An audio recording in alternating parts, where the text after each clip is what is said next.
and welcome to Skits and Quibbles. It's the show where we've got the industry chat and we can learn from people who have been working within the creative industries. We can get their advice, we can get their top tips on how to make that career a success. Now, something that happens within a lot of the creative industries is that people have something known as a portfolio career. This was something that I only realized I had when somebody told me I did. All I knew was that I worked freelance, I wrote books, I did speaking engagements, I ran my own podcast and shows and things like that. And someone then described that as a portfolio career. It's a group of lots of different, what could be side hustles, but a lot of different projects which come together and create your entire income or income and extra. And so that's something that isn't always easy because you often have to think about budgeting. You have to think about, well, where is my money coming in? How do I pay my bills? But because it can also be sometimes safer, because even if one project finishes, you may have others going, it may allow you to take some greater risks in the ones that are still going. So there's lots of different opportunities with a portfolio career, some positives, some negatives. And who better than someone who has experienced the portfolio career to tell us all about it? Today's special guest is Debbie Weaver Rocholl. She is the host of the shows on the Thriving Women Network, which is also on E360 TV. Let's take a look at her in action.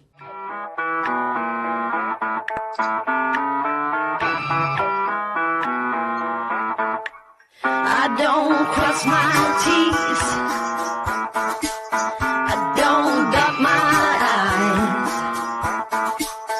I won't say pretty please, or speak in little white lies.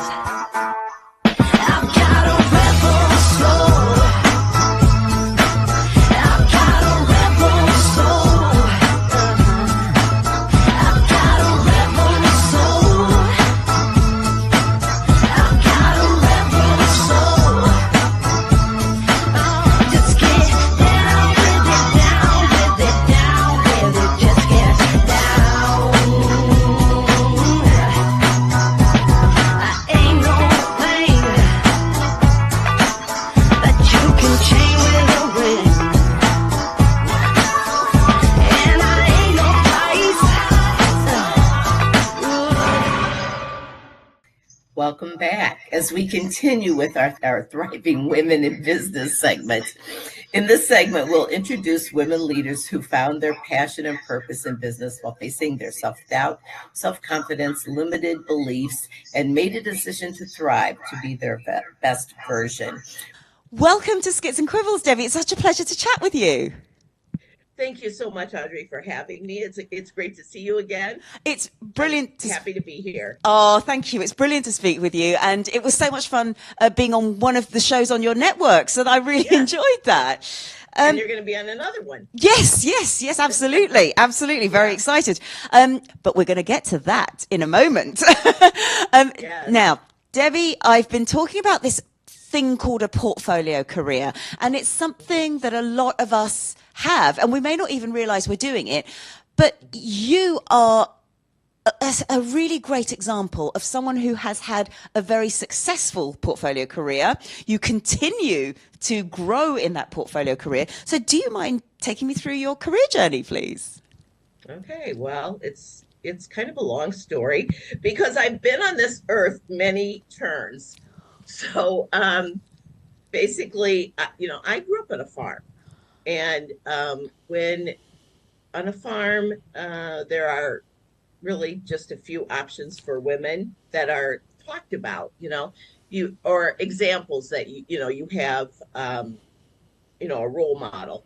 It's a stay-at-home mom, or maybe a teacher, or maybe a nurse. But really, the career choices for women are never talked about. You don't have any examples of that. And my parents didn't talk about that, and I didn't have any real guidance in school for that.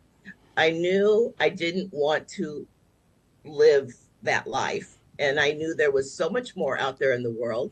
And so I wanted to go to college. And, my parents were fine for me to go to college and even paying for it. But still, I had no guidance.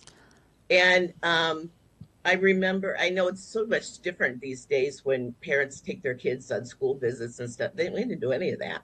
So anyway, I went to school and still didn't have a lot of guidance. And I was studying psychology because I was interested in that. And then I got halfway through that and decided that I'd rather switch over to social work because I thought that was more suited toward me. And so I got out of school. My first job in the real world was in a psychiatric hospital, and I worked the third shift, which was very hard on my body. So I did that for a while until physically I just couldn't stand it anymore, and went and worked in a boys group home. And the stress of that got to me. I wasn't very good at handling stress.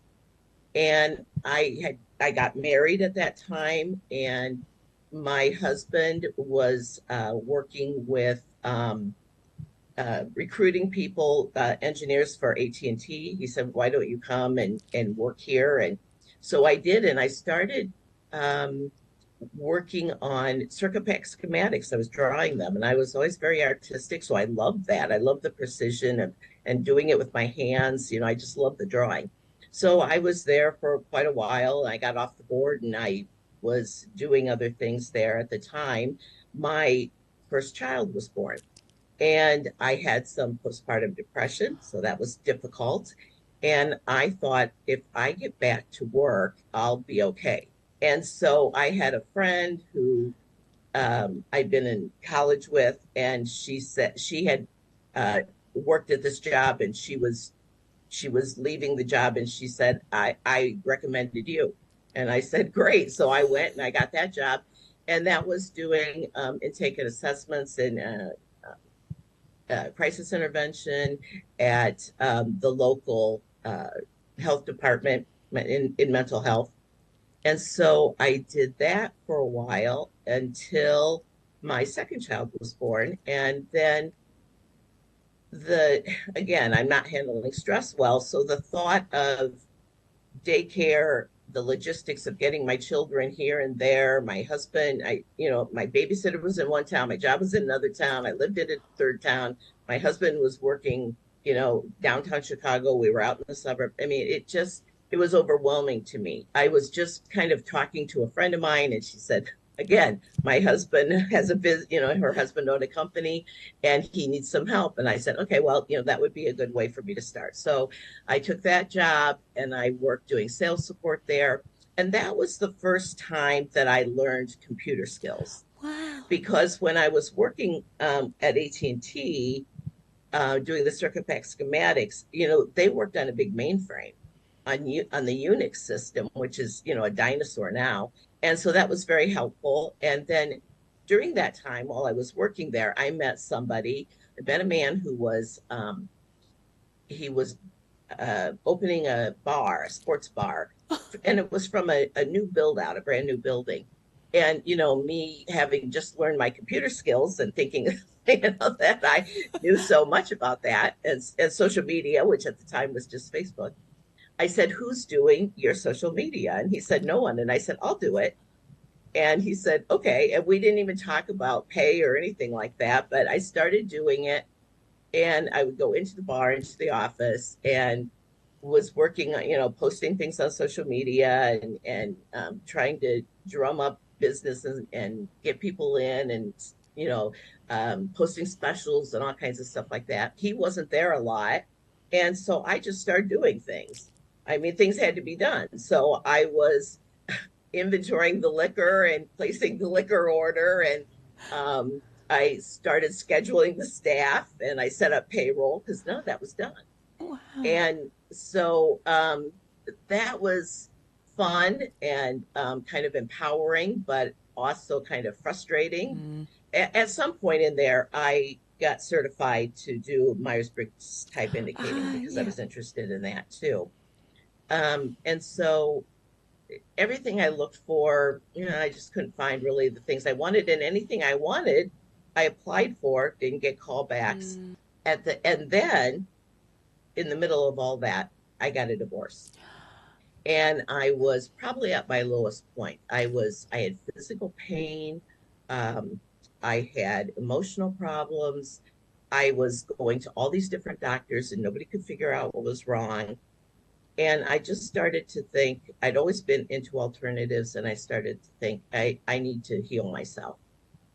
And so I started on a journey of self-help and different alternatives to deal with some of the issues that I was having. And I had a friend who, again, a friend who had a friend who owned a clothing store, like a boutique upscale clothing store. And so she said, come work with us. So I did that. I didn't want to be in retail. And I thought, but I thought, well, you know what? It's something to do while I'm trying to figure all this other stuff out. A friend of mine came to me and told me she knew a functional medicine doctor who needed some help. And I thought, great, I need some help too. So anyway, I go talk to her. I start working for her. I'm doing different things for her, organizational things, some clinical things. And I learned a lot from her. And then she ended up closing her practice, and I still had the job at the clothing store, and then COVID hit. And so everything closed down, and I decided I would look for something from home. And again, a friend told me, I know of this, position that they're hiring for. And so instead of trying to find my own, I just, okay, I'll do that for a while and see what happens.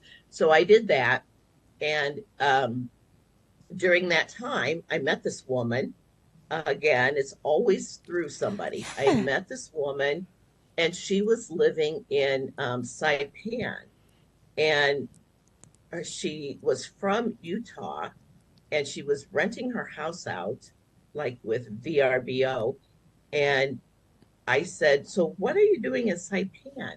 And she said, well, my husband and I wanted an adventure, and our kids are in college. So we decided now would be the best time to do it.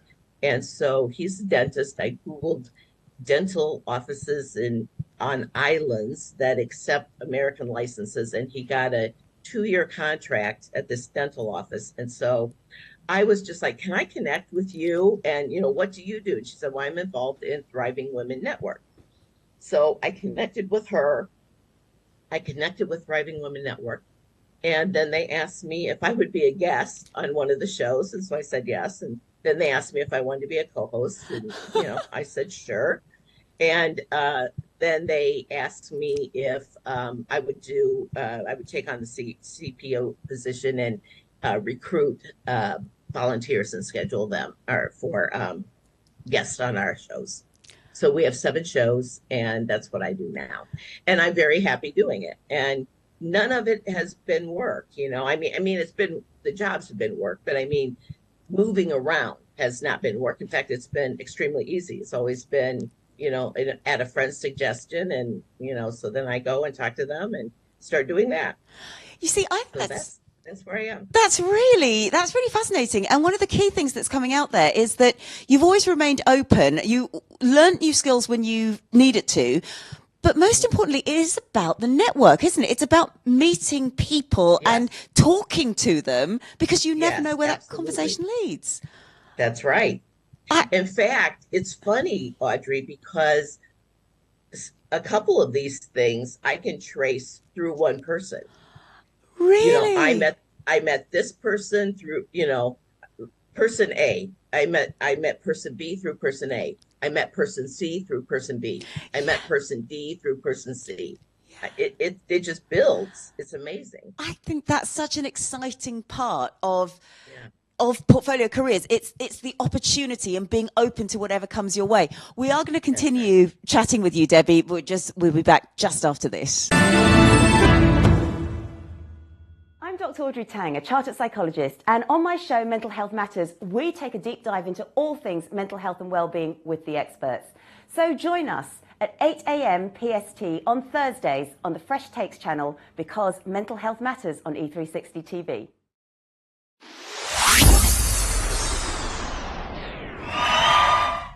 Welcome back to the show. I'm speaking with Debbie Weaver Rocholl. She is one of the hosts on the Thriving Women Network on E360 TV. She has just talked to us about her really varied and interesting portfolio career where you have a lot of different skills and you're having to learn new skills, you're having to use transferable skills, you're open to opportunities, but it keeps life very interesting. And it's often what a lot of people in the creative industry in particular, and certainly freelance and people in that kind of role, we all do it. We are all in that portfolio career.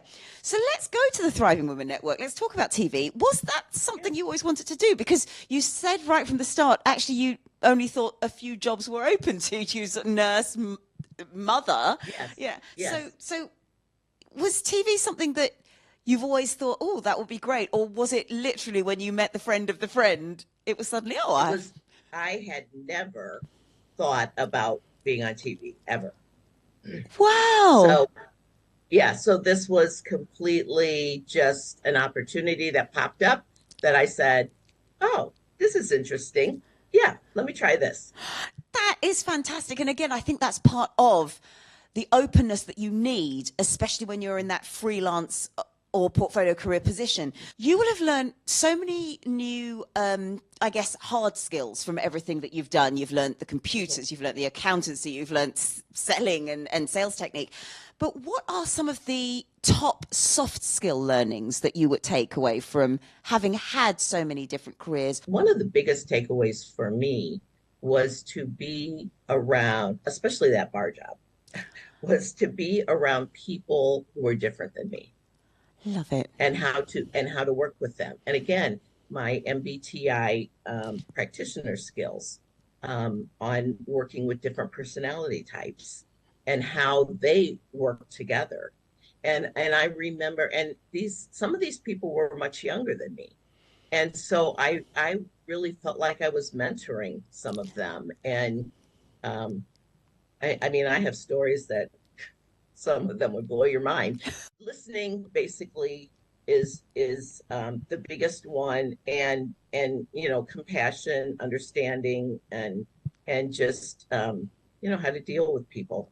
Yeah. And I think with a portfolio or freelance career, you have to do that with so many different people. And so you're always right practicing those. So relating to your point about some of those stories, we know that some of the problems or difficulties that can come with a portfolio career are needing to budget, not necessarily knowing where the next job is going to come from when a project ends and so on. But there are going to be so many highs and so many benefits as well. And so it sounds like perhaps some of those stories will be part of the benefits. I really think there are a lot of highs and lows, and every person's situation is different. So every person's highs and lows are going to be different. And some people, like for instance, myself, I had a partner, and he was, I was able to quit work, and he could take care of us financially. So for me, the financial part was never part of the equation. I mean, yeah, I wanted to make money, but it wasn't like I needed to make money to feed me and my children and put a roof over our heads. So when there are other people that are definitely in that situation, and that's a totally different situation. Yeah. Important to remember, actually. So sometimes it can help to have something steady whilst you're doing the other stuff on the side and building it. I couldn't have done this if I had to rely on myself to support myself, and that wouldn't have been able to do it. That's a very interesting point. And so what else might we need to be aware of in that case when it comes to navigating a portfolio career? Not just finances and what our bottom line is, but is there something about the resilience you need for the sometimes insecurity of projects? Well, yeah, I think a couple of things. I think you need to have a good sense of self. Yes. You need to know who you are. you need to be confident in your abilities and your skills. You need to be okay with change. It may not be easy. Of course, change is not easy. And a lot of people are afraid of it, but we don't grow if we don't change. Yeah. And so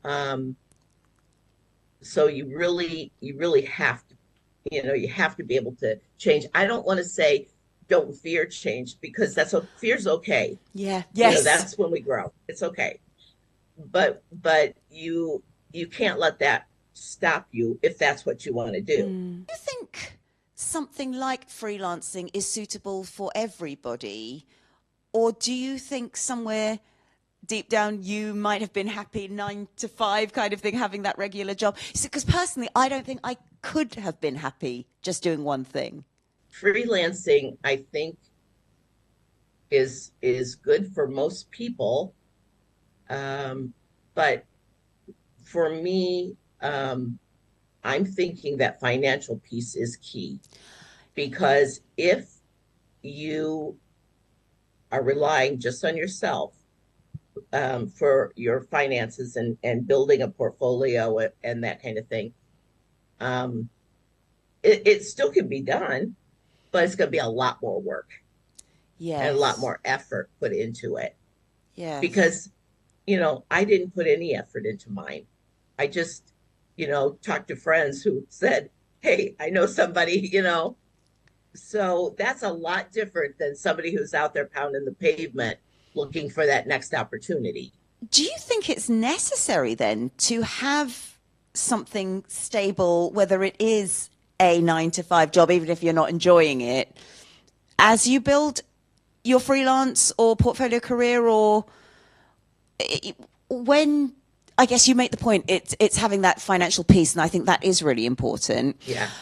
It's like think about it this way. How much I listen to some entrepreneurs talk sometimes. Yeah. How much are you really willing to do? Yes. Mark Cuban talks about he lived in an apartment with like 3 other guys. Jeff Bezos, was working in his garage. I've heard of other people. I think Steve Harvey. I heard him say one time he was homeless. He was living in his car. How much are you willing to do?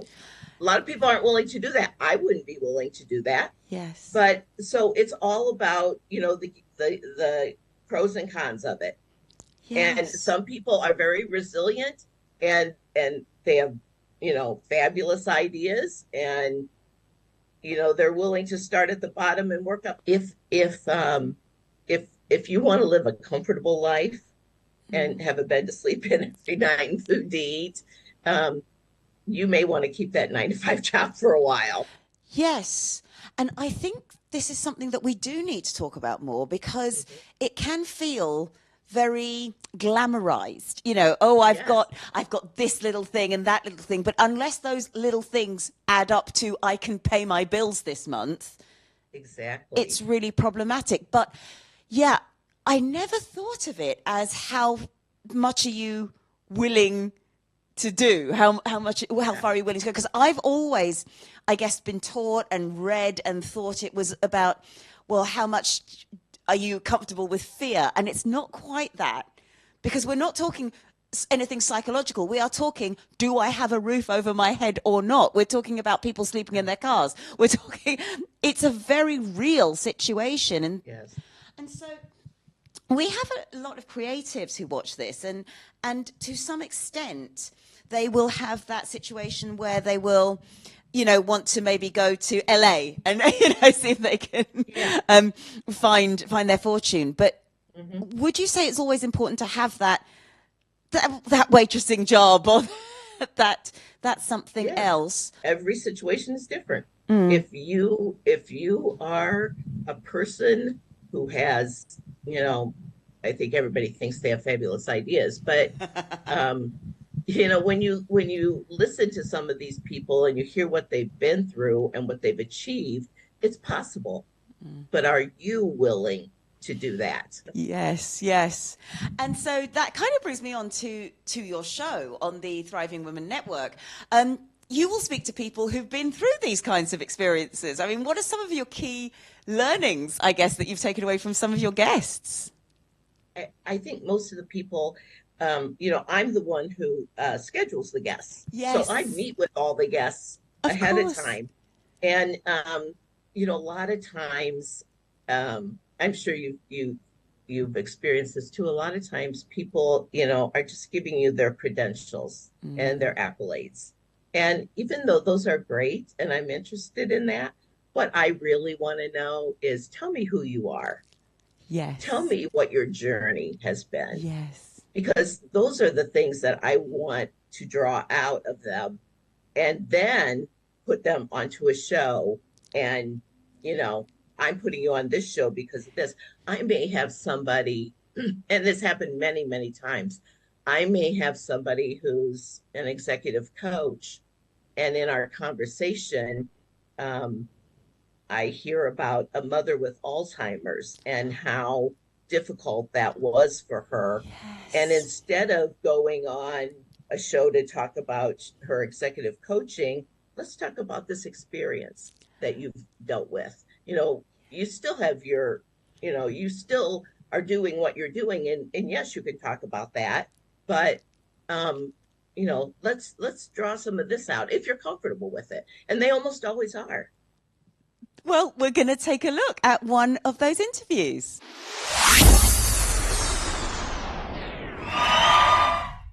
Thank her for joining us today. Stacy, welcome to Thriving Women in Business. Thank you so much. It's so good to be here. And we're so happy to have you. So tell us, Stacy, how would you describe your personality to a stranger in 3 words? My goodness.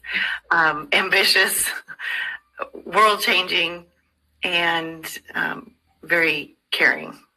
Oh, I love that. And Stacy, we've been talking about gender equality. So what does gender equality mean to you? How can we empower our youth?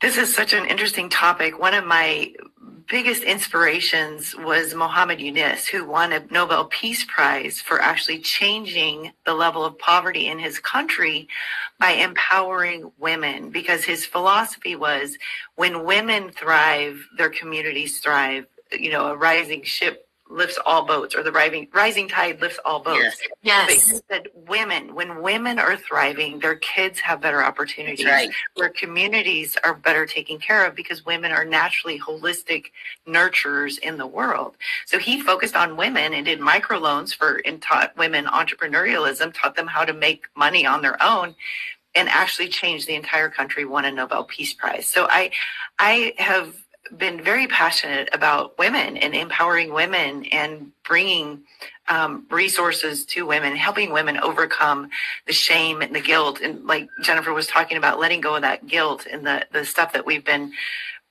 programmed with, so that we are free to be the fullness of who we are. And I will say that the future is women. Mm-hmm. Women are the future. As we have AI come in and take over a lot of the brainiac tasks that we do, we're really the benefit of what we're going to be doing is going to be coming from our heart. It's going to be coming from that more nurturing, holistic approach, because AI is going to handle all the other stuff. So, right. And our younger generation is already wired for this. So it's happening already. And the future of business, the future of leadership, the future of the world is women. And it's a very exciting time to be alive.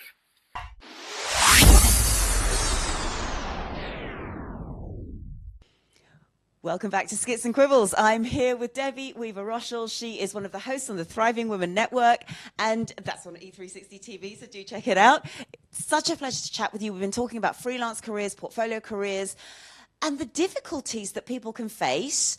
And so, relating to that, if you are in that situation where it is one of the lows, how do you stay motivated? Well, for me, I am very, and it's part of my my self-help journey, my wellness journey. Positive thinking. and keeping my vibrations high and eliminating the negative. Several years ago, I stopped watching the news. I I I follow a lot of different people, and Tara Schwartz Bieber. I don't know if you know who she is. I think I know Um, the name. she was an Oxford educated psychiatrist, and then she went to MIT and got I think a PhD in neurobiology or neuroscience or something, and now she teaches at MIT. But anyway, she is fabulous. And one of the things, and I'd already stopped watching the news when I started listening to her, but one of the things that she said is, I don't watch the news, and nobody I know in my field or people I know of watch the news. It's too negative, Mm. and we really don't want those negative influences coming into our brain. So try as best, and, and I think she even said, I mean, I like horror movies, but try as best you can to eliminate that kind of stuff. Um, focus on positive things, focus on positive relations that you have. I have three little grandchildren, and I tell you, anytime I'm feeling low, or I'm at a bad place, I can envision their little sweet little faces Oh, and their little voices, or I can pull up a video. I mean, thank goodness for modern technology, that I can on my phone pull up a video of my little grandchild doing something funny or talking to me. And that's huge for me. which kind of leads me on to my next question: is do you have a self care routine at all? Do you have a sort of thing that you regularly do? I for example, try to practice gratitude regularly, Yeah. whether it's written down or just simply in my head. But it's just something that Yes. I do try and make time for. What's your self care routine? Um, I don't actually have a routine because I'm really not very good with routines, Okay. but I do um, practice meditation, manifestation, gratitudes, um, raising my vibration, and positive thinking. One thing that I kind of do on a regular basis is I like self hypnosis, and I listen to like an 8 hour, I'll listen to like an 8 hour self hypnosis um, session when I go to sleep, and I'll leave it run all night. Wow. And you can get, you can listen to those in any subject you want.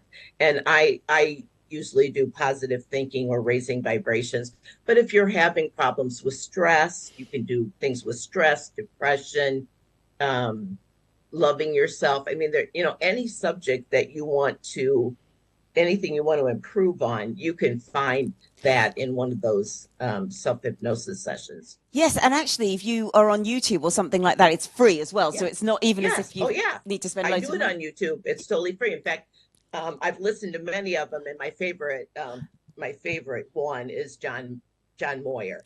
Fantastic. Yeah, Google John Moyer on John YouTube. Moyer. Yeah. Look out for that. Um, regarding this, it feels like you have been able to network and you've been able to develop yourself all the way through your career. Right at the very beginning, at that time where the role models were mum, school teacher, nurse, is there something you wish someone had said to you about creating and building a career? Well, you know, if I thought for 1 minute that I could have thought about something that I was interested, like people say, if you weren't doing this, what would you be doing? Yeah.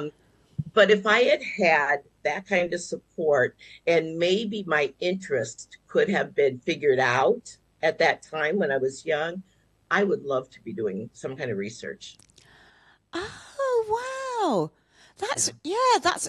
I think that's really interesting because something that I learned as a teacher was that we always ask children, what do you want to be when you grow up? And that kind of limits their choices. Whereas if you ask them, what problems do you want to solve? Yes. It Yeah. opens up so much more because Yeah. it's not just a case of, oh, I want to be a vet, because then you've got a very clear pathway to be a vet. But Right, if I want right. to help animals, you could work for a charity, you could work for a sanctuary, you could work for a zoo. There are so many different options. And that, yeah, I love that. What was that option? Sorry, this is me prying now. That's okay. But research, was that never even on the table? Was that never even discussed? You know what, Audrey, I never thought about it until I started doing my own journey, my wellness journey. Wow. And I started watching podcasts of especially people like Andrew Huberman, um, be watching what he does in his lab and talking about, the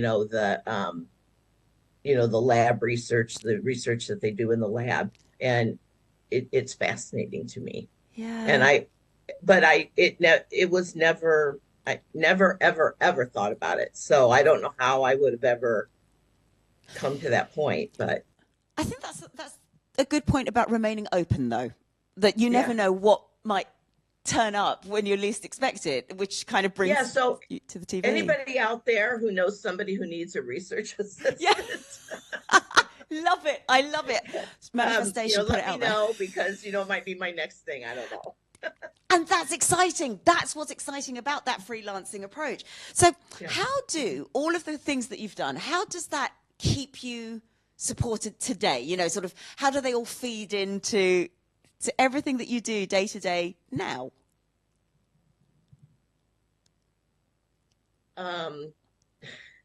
Well, I think that more than anything, probably it's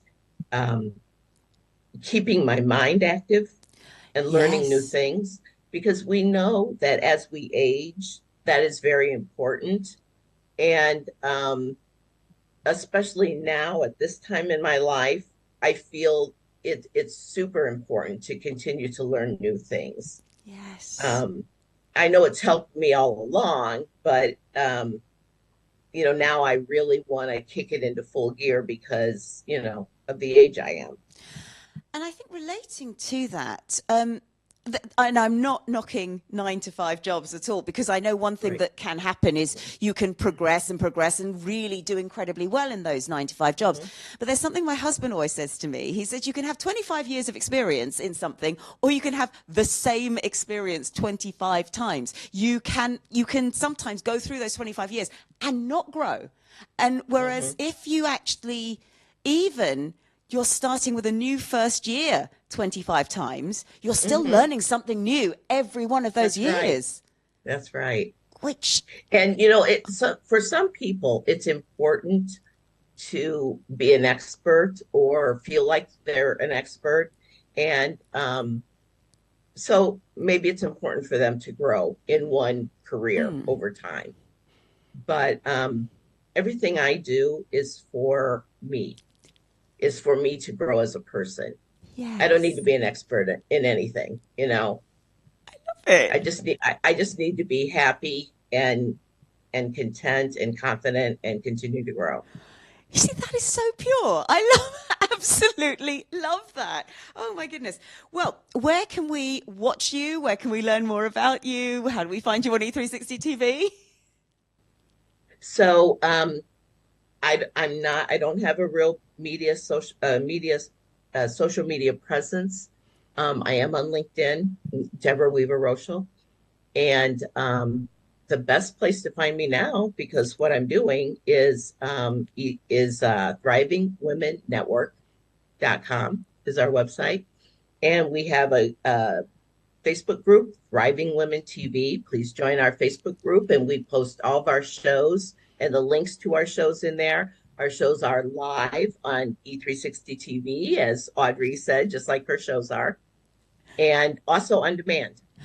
And just before I let you go, the Thriving Women Network, it can take on new hosts. How, if somebody's thinking, I really want to join, say, I want this to be something I'd like to do, how might they be able to do that? So we have 7 shows, and the shows are Financial Freedom, Behind the Music, Thriving Women Talk, Uncomfortable Conversations, Every Child Can Learn, AMP Sports, and Bookish. And we are always looking for guests for those shows. In addition to that, we are looking for co-hosts if somebody is interested in co-hosting one of those shows. We are a franchise network, and we offer a place for media producers and content creators and media producers to learn, own, operate their own shows. We provide all the training, mentoring, and coaching for somebody to do that. They can come in as a guest. They can, be a co-host and learn to floor train and learn to produce and write scripts and then own their own show under our network. So we are always looking for those opportunities to bring people in. Our mission is to enlighten, encourage, and empower women to thrive, and we're also broadening that to men. We have one franchise show right now, and it's called Children's Lives Matter, and that is totally independent from the rest of our shows. I mean, we're all under the same network, but that show runs independently. It's a franchise show. And we are starting 2 new shows. One is going to be called, and this would fit in with your show, Audrey. It's called the Clean Comedy Challenge. So I'm not sure exactly what that's gonna be like, but I think it'll be very interesting. And the other show that we're going to be starting is Real Men Talk. Wonderful. So as our network grows and we continue to develop new shows, we want people to come in and be guests on our shows. Our shows are not guest centric. They're written 1-hour scripted shows, but anybody can come in with ideas and have their own show. And so, yeah, we welcome that. And then, do you mind me asking, we just got a little bit of time, a franchise network, is that different? How does a franchise work compared to? Well, a franchise is like, McDonald's.